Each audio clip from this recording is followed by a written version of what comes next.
മധുരയിൽ സീതാറാം യെച്ചൂരിയുടെയും കോടിയേരി ബാലകൃഷ്ണന്റെയും മുഖ്യദേവ് ഭട്ടാചാര്യയുടെയും എല്ലാം സ്മരണ പേറുന്ന സമ്മേളന സ്ഥലത്ത് നമ്മുടെ രാജ്യം ഇന്ന് അഭിമുഖീകരിക്കുന്ന പ്രശ്നങ്ങളെക്കുറിച്ചാണ് ഇന്ത്യയുടെ നാനാ കോണുകളിൽ നിന്നും ജനകീയ പോരാട്ടങ്ങളുടെ അനുഭവ സമ്പത്തുമായി എത്തിയ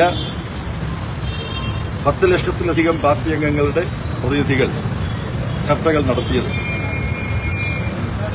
ആ പാർട്ടി കോൺഗ്രസിന്റെ പ്രമേയങ്ങൾ നടപ്പാക്കുക എന്നുള്ള ജോലിയാണ് പാർട്ടിയുടെ എളിയ സമര വോളണ്ടിയർമാരായ നമുക്ക് ഓരോരുത്തർക്കുമുള്ളത്.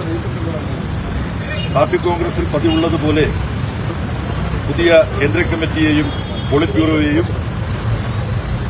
ബ്യൂറോയുടെയും കേന്ദ്ര കമ്മിറ്റിയുടെയും പ്രവർത്തനങ്ങൾ ഏകോപിപ്പിക്കാനുള്ള ജനറൽ സെക്രട്ടറിയും തെരഞ്ഞെടുക്കുകയുണ്ടായി. ജനറൽ സെക്രട്ടറിയെ തെരഞ്ഞെടുത്ത കേന്ദ്ര കമ്മിറ്റി യോഗത്തിലും അതിനുശേഷം പാർട്ടി കോൺഗ്രസിലും സംസാരിച്ചപ്പോൾ ഞാൻ സത്യസന്ധമായി പറഞ്ഞ ഒരു കാര്യം, ഇവിടെ AKG സെന്ററിന്റെ മുമ്പിൽ നിങ്ങളെല്ലാം ആവേശപൂർവ്വം ഈ സ്വീകരണം നൽകുന്ന സ്ഥലത്തും ഞാൻ ആവർത്തിക്കുകയാണ്. പാർട്ടി ജനറൽ സെക്രട്ടറിയുടെ ചുമതല ഏറ്റെടുക്കാൻ പ്രാപ്തരായ മറ്റൊട്ടനവധി സഖാക്കൾ നമ്മുടെ പാർട്ടിയിൽ ഇപ്പോൾ ഉണ്ട്.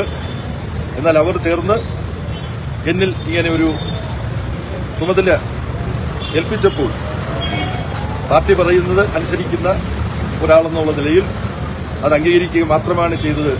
ഇതൊരു ഭംഗിവാക്കായിട്ടല്ല ഞാൻ പറയുന്നത് എന്ന് ജനറൽ സെക്രട്ടറിയെ തെരഞ്ഞെടുത്ത കേന്ദ്ര കമ്മിറ്റിയിലും അവിടെ പ്രതിനിധികളായിരുന്ന ഈ സഖാക്കളും കേട്ട കാര്യമാണ്. അതെന്റെ ആത്മാർത്ഥമായ അഭിപ്രായമാണ്. അതുകൊണ്ട് ഇവിടെ ഈ നൽകപ്പെട്ട ആവേശകരമായ സ്വീകരണം വ്യക്തിപരമായി എനിക്കുള്ളതല്ല, നമ്മളെല്ലാം ഉൾപ്പെടുന്ന പാർട്ടിയെ ഈ നാട്ടിലെ ജനങ്ങളും സഖാക്കളും എത്രമാത്രം സ്നേഹിക്കുന്നു എന്നതിന്റെ ഉദാഹരണമാണ് ഇവിടെ ഇപ്പോൾ ആവിഷ്കരിക്കപ്പെട്ട ഈ വികാര പ്രകടനം എന്നാണ് ഞാൻ മനസ്സിലാക്കുന്നത്. പാർട്ടി കോൺഗ്രസ് എടുത്ത തീരുമാനം, അതിലൊന്ന് പാർട്ടി കോൺഗ്രസ് അംഗീകരിച്ച രാഷ്ട്രീയ പ്രമേയം ചൂണ്ടിക്കാണിക്കുന്നത് നവഫാസിസ്റ്റ് പ്രവണതകൾ കേന്ദ്രത്തിലെ നരേന്ദ്രമോദി ഗവൺമെന്റ് അധികം പ്രകടിപ്പിച്ചുകൊണ്ടിരിക്കുന്നതെന്നാണ്.